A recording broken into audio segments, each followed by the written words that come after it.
పూరా లోకల్. మీ అందరికి కూడా నూతన సంవత్సర శుభాకాంక్షలు. కాంగ్రెస్ పార్టీ ప్రభుత్వం గౌరవ ముఖ్యమంత్రి రేవంత్ రెడ్డి గారి నాయకత్వంలో అధికారంలోకి వచ్చినాక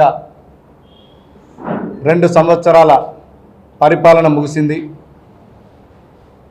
ప్రజలందరూ కూడా 2 సంవత్సరాల కిందట ఈ రాష్ట్రంలో నియంత పాలన పోవాలి, నిరంకుశ పాలన పోవాలి, ప్రజా పరిపాలన రావాలని చెప్పి తెలంగాణ ప్రజలందరూ, కవులు, కళాకారులు, మేధావులందరూ, విద్యార్థులు, నిరుద్యోగులు, సబ్బండ వర్గాలందరూ కూడా కాంగ్రెస్ పార్టీ నాయకత్వాన్ని కోరుకొని ఆ రోజు ఉన్నటువంటి నిరంకుశ ప్రభుత్వాన్ని కూలదూసి కాంగ్రెస్ పార్టీ ప్రజాపాలన తెచ్చుకున్నారు. తెలంగాణ రాష్ట్రంలో 4 కోట్ల ప్రజల ఆకాంక్షలకు అనుగుణంగా ఈ రాష్ట్ర ప్రభుత్వం పనిచేస్తుంది. ముఖ్యమంత్రి రేవంత్ రెడ్డి గారి నాయకత్వంలో గత ప్రభుత్వం ఆనాడు సోనియా గాంధీ గారు 2014వ సంవత్సరంలో తెలంగాణ రాష్ట్రం ఇచ్చినాడు. మిగులు బడ్జెట్తో రాష్ట్రం ఇస్తే 10 సంవత్సరాలు 7-8 లక్షల కోట్ల అప్పులు చేసి ప్రజలను ఏ రోజు కలవకుండా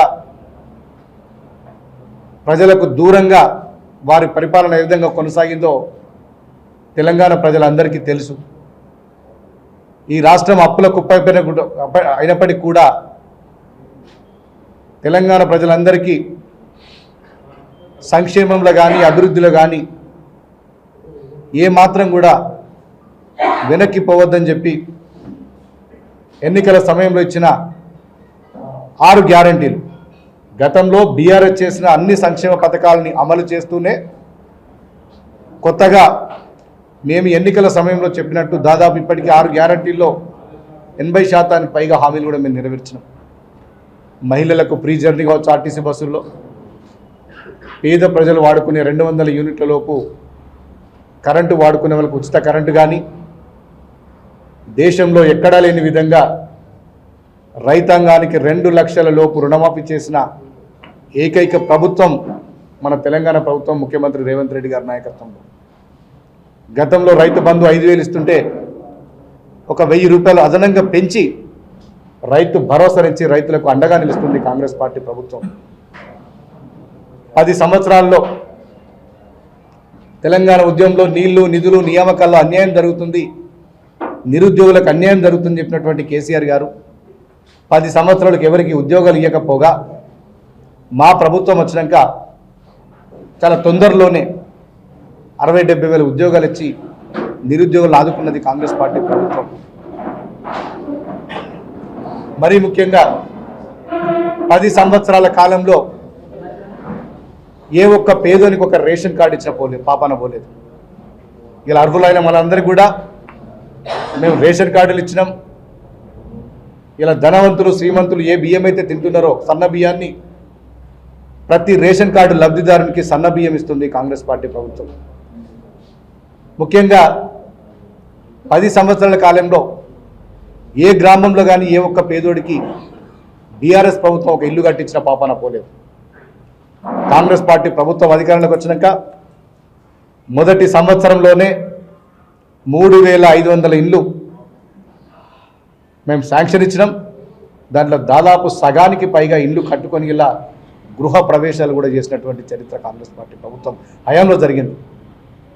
ఇలా ఇన్ని సంక్షేమ పథకాలు చేస్తుంటే అటు బీఆర్ఎస్ కావచ్చు, బీజేపీ నాయకులు కావచ్చు, కళ్ళు లేని కబోదిల్లాగా సోషల్ మీడియా ప్లాట్ఫామ్ని ఎంచుకొని యాంటీ సోషల్ ఎలిమెంట్స్, అంటే నేను అందరిని అనట్లేదు, కొంతమంది సోషల్ మీడియాను ప్రచారాస్త్రంగా వాడుకొని ఒక యాంటీ సోషల్ ఎలిమెంట్స్ లాగా తయారై ప్రభుత్వం మీద ఇష్టం వచ్చినట్టు విష ప్రచారం, అడ్డదిడ్డంగా మాట్లాడడం చేస్తున్నారు. అందరూ కూడా ప్రజలు గమనిస్తున్నారు. కేసీఆర్ గారు 10 సంవత్సరాల ముఖ్యమంత్రిగా ఉండి వాళ్ళ కుటుంబంలో 2 మంత్రులుగా, రాజ్యసభ సభ్యులుగా, ఎమ్మెల్సీలుగా ఉండి అధికారం పోగానే కనీసం కేసీఆర్ గారు ఏ ఒక్క రోజు కూడా ప్రజల గురించి మాట్లాడలేదు. అసెంబ్లీలో కూర్చోవడానికి కూడా నామోషిగా ఫీల్ అవుతుంది కేసీఆర్ గారు. మా ముఖ్యమంత్రి గారు అన్నారు, మీ అనుభవాన్ని రంగరించి మాకు సలహాలు ఇవ్వండి, మీకు సుదీర్ఘమైనటువంటి రాజకీయ అనుభవం ఉంది, పరిపాలన అనుభవం ఉంది కేసీఆర్ గారు, మీరు అసెంబ్లీకి వచ్చి ప్రభుత్వానికి సలహాలు ఇవ్వండి, నిజంగా మేమైనా తప్పులు చేస్తున్నామో సరిదిద్దండి అని ప్రతిపక్ష నాయకుడిగా ఉన్నటువంటి ఆనాటి ముఖ్యమంత్రికి ఎన్నిసార్లు సవాల్ విసిరినా ఇలా విచిత్రం ఏంటంటే మొన్న వస్తే ప్రజల సమస్యల గురించి మాట్లాడతాడు, ఈ రాష్ట్రం గురించి మాట్లాడతాడేమని అందరూ కూడా యావత్ తెలంగాణ ప్రజలందరూ వెయిట్ చూస్తుంటే కేవలం 2 నిమిషాలు అటెండెన్స్ చేసుకుని పోయింది. ఇంతకంటే దౌర్భాగ్యం ఏ రాష్ట్రంలో ఒక 10 సంవత్సరాలు ముఖ్యమంత్రి చేసి ఇప్పుడు ప్రతిపక్ష నాయకుడు ఉన్నటువంటి కేసీఆర్ తప్ప ఈ దేశంలో ఏ ముఖ్యమంత్రి కూడా అట్లాంటి పని చేయలేదు. సరే ముఖ్యమంత్రులు గతంలో చేసిన వాళ్ళు రాకపోవచ్చు, కానీ కేవలం అటెండెన్స్ కోసమే వచ్చి 2 నిమిషాలు అసెంబ్లీని వచ్చి ఇలా ప్రజాస్వామ్యంలో శాసనసభ అనేది అత్యున్నత సభ.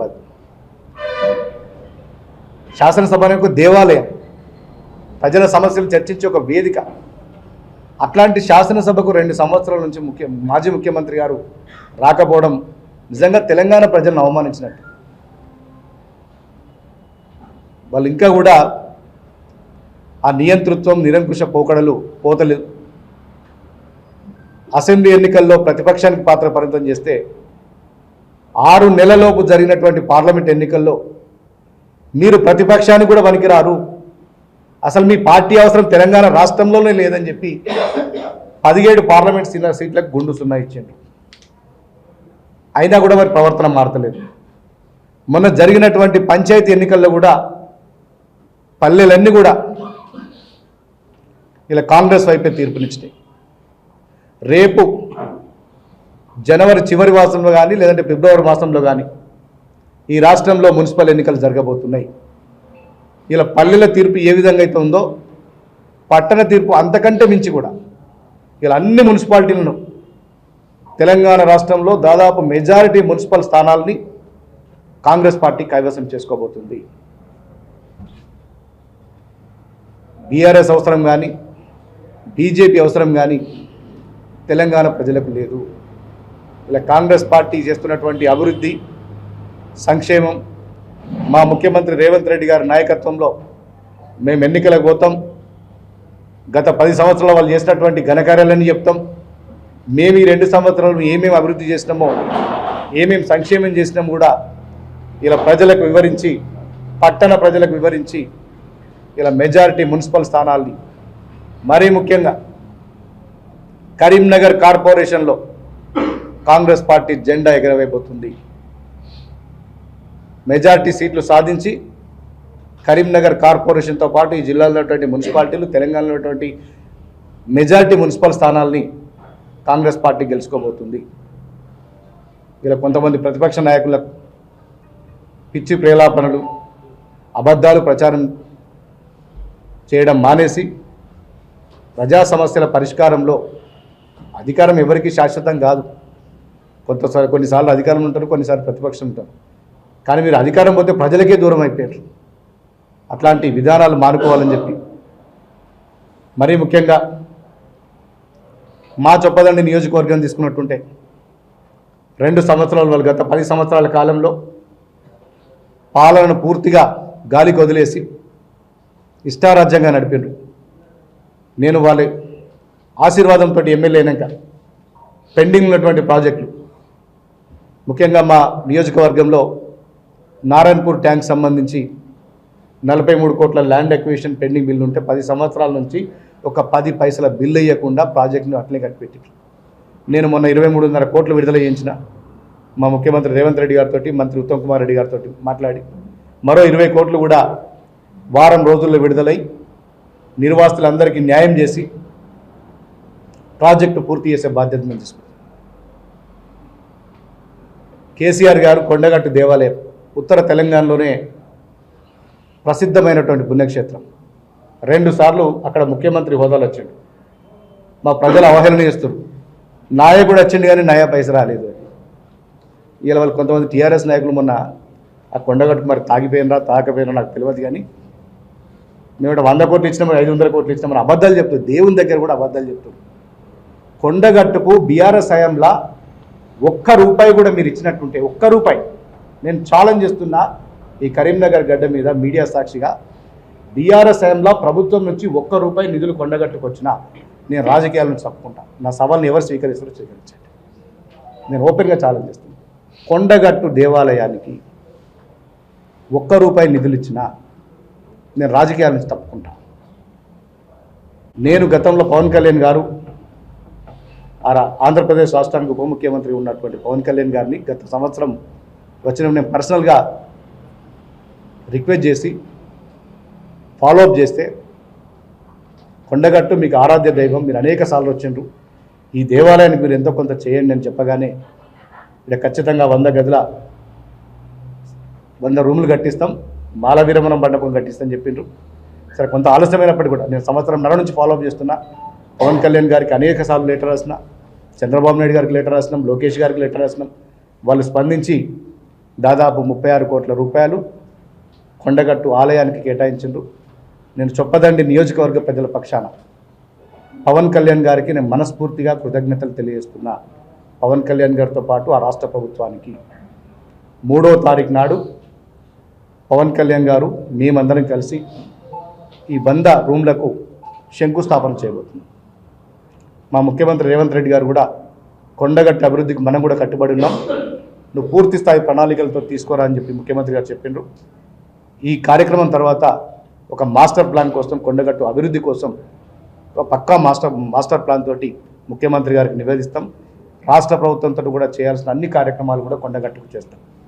ఇలా సిగ్గు లేకుండా టీఆర్ఎస్ నాయకులు, బీఆర్ఎస్ నాయకులు ఇష్టం ఉన్నట్టు మేము కొండగట్టుకి ఇది చేసినామని, అది చేసినామని, మీరు ఆత్మవిమర్శ చేసుకోండి.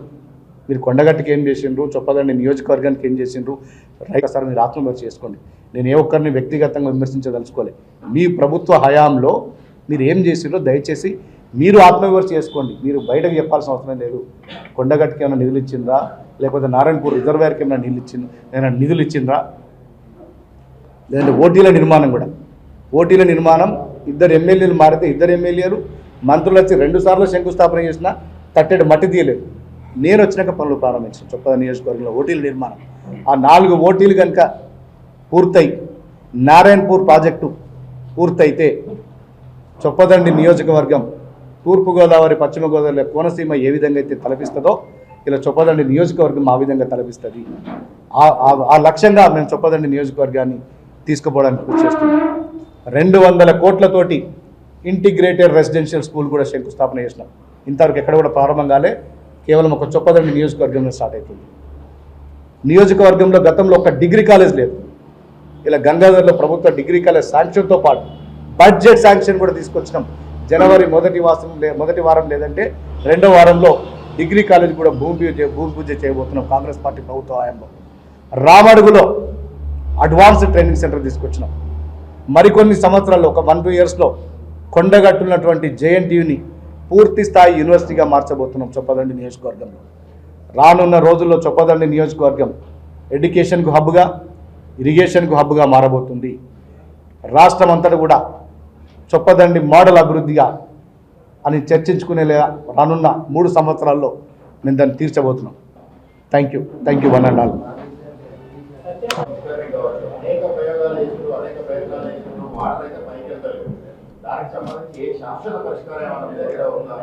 కొండగట్టు లిఫ్ట్ ఇరిగేషన్ సంబంధించి వరద కాలువ నుంచి కొండగట్టు టెంపుల్కు నీళ్లు తీసుకురావడానికి ఒక ప్రణాళిక ఉంది. దానికి సంబంధించి రీడిజైన్ ఆర్థిక శాఖ మంత్రి గారి దగ్గర పెండింగ్లో ఉంది. వారం 10 రోజుల్లో ఆ రీడిజైన్ సంబంధించి ప్రక్రియ పూర్తి చేసి కొండగట్టు లిఫ్ట్ ఇరిగేషన్ పూర్తి చేస్తే కొండగట్టుకు శాశ్వత నీటి సదుపాయం ఉంటుంది. దాంతోపాటు చుట్టుపక్కల ఉన్నటువంటి 3-4 గ్రామాలకు కూడా సాగునీటి సదుపాయం.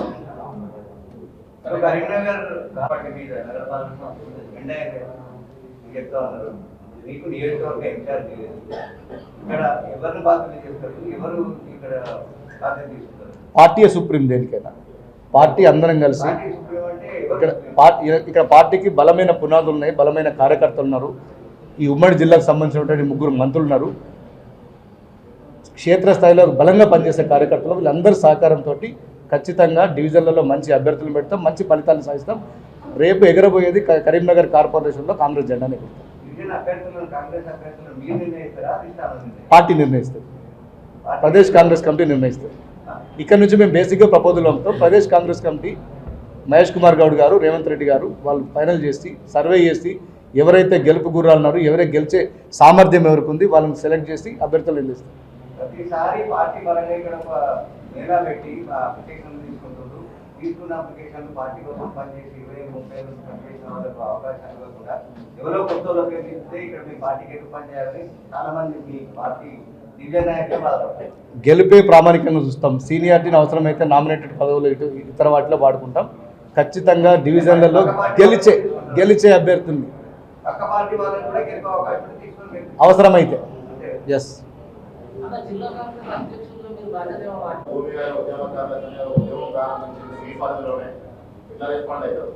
పది సంవత్సరాలు వాళ్ళు రానున్నప్పుడు అడిగినప్పుడు బాగుంటుంది.